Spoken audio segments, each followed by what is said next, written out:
আসসালামু আলাইকুম। আমি আজকে ২ টা বিষয় নিয়ে কথা বলার জন্য আপনাদের সামনে আসছি। বিষয় ২ টা হলো কি, একটু দেখেন। বিষয় যে ২ টা আছে তার ভিতরে একটা হচ্ছে যে আইন নেই, নীতিমালা নেই, তবুও রাস্তায় বসানো হচ্ছে হকার। এখন না আইন আছে, না নীতিমালা আছে, কিন্তু সরকার কার আছে? তারেক জিয়ার সরকার আছে। তো যদি আইন না থাকে, নীতিমালা না থাকে, তো তারেক জিয়ার সরকারে তো সাংবিধানিক এক্সপার্ট একজন আছে, যে দালালটা আছে সালাউদ্দিন আহমেদ। তো সে কেমনে এটা মানে নিচ্ছে? এই কাজটা হচ্ছে ঢাকা দক্ষিণ সিটি কর্পোরেশনে গুলিস্তানে আমি বেশ কয়েকবার গেছি এবং সেই রাস্তা নিজ চোখে দেখা আছে যে আসলে বাস্তবে ওই জায়গাতে ভিড় কিরকম হয়। মানে বিষয়টা এমন না যে আগে রাস্তা হয়েছে, পরবর্তীতে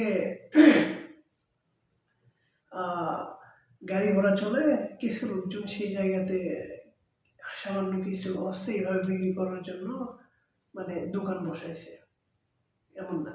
বিষয়টা এখন এমন দাঁড়াইছে যে রাস্তাটাই করা হয়েছে হকারদের জন্য, আর পরবর্তীতে গাড়ি চলাচলের জন্য ১টা বা ২টা লাইন দেওয়া হয়েছে।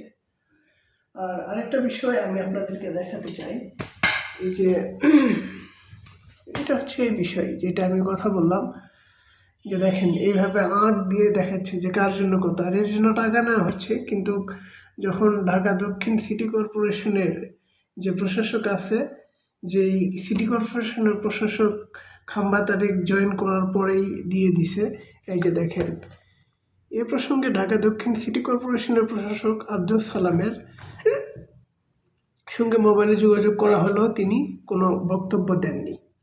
তাহলে দেখেন, চাঁদার 10% লাগবেই, দরকার পড়ে এরকম আঁট দেওয়া হবে জায়গাতে, তবু ওই জায়গার চাঁদা দিতেই হবে জনগণকে, আরও লাগা ধান। আর দ্বিতীয় কথা হচ্ছে যে এটা একটু দেখেন, যে সংরক্ষিত নারী এমপিদের 10 জন, ঋণগ্রহীতা বিএনপির 9 জন। এখন কথা হচ্ছে যে যারা সংরক্ষিত নারী আসনে বিএনপি থেকে এমপি হয়েছে, এই যে দেখেন, শীর্ষ 10 জন উপার্জনকারী ও কোটিপতি 4 জন, এদের মধ্যে আবার ঋণ খেলাপি আছে। তো আপনার কি মনে হয় যে এরা কি মাংনা বা নিজ যোগ্যতাতে এরা এমপিতে গেছে? জীবনও না, ওদের তো ভোটের মাধ্যমে যাইতে হয়নি, এরা গেছে টাকা পয়সা দিয়ে। দলকে 10 কোটি টাকা দিছে, 5 বছরে 50 কোটি টাকা কামাবে, কথার কথা। যদিও এটার পরিমাণ অনেক বেশি, 40 লাখ টাকা তাদের প্রফিট। তাদের যদি কোনো কোম্পানি থাকে, প্রতিষ্ঠান থাকে, সেগুলোতে অনেক ছাড় পাবে। তো এই হচ্ছে বিএনপি সরকারের অবস্থা। এর আগে তো যেই জাতীয় নির্বাচন হয়ে গেল, সেই নির্বাচনে তো অনেক কাহিনী হলো খেলাপি নিয়ে, বিদেশি নাগরিকত্ব নিয়ে, অনেক কিছু নিয়ে। তো এই হচ্ছে অবস্থা। এক জায়গাতে হচ্ছে কি, নীতিমালা নেই, আইন নেই, তবুও রাস্তায় বসানো হচ্ছে হকার, তাও এইটা ফিক্সড করে দেওয়া হচ্ছে। আওয়ামী লীগের সময় পর্যন্ত এমন কোনো কিছু করা হয়নি যেটা এখন করা হচ্ছে। তাহলে বুঝেন যে বিএনপির কী অবস্থা, আর কোন অবস্থাতে দেশ নিয়ে যাচ্ছে। আর এইটা তো অ্যাভেলেবল সবসময় ছিল, এখন হয়তো বেশি জানতে পারি আমরা, খোঁজখবর বেশি রাখি, এই জন্য হয়তো এরকম। কিন্তু গত 17 বছরে এমন হয়তো আমি দেখিনি যে প্রকাশ্যে রাস্তাতে দলীয় লোকজন যারা আছে তারা এরকম দাগ দিয়ে দিয়ে হকারদেরকে নির্দিষ্ট করে জায়গা দিচ্ছে, এবং কি হকার কার্ডও দেওয়া হচ্ছে, সেই হকার কার্ডের জন্য টাকাও নেওয়া হচ্ছে।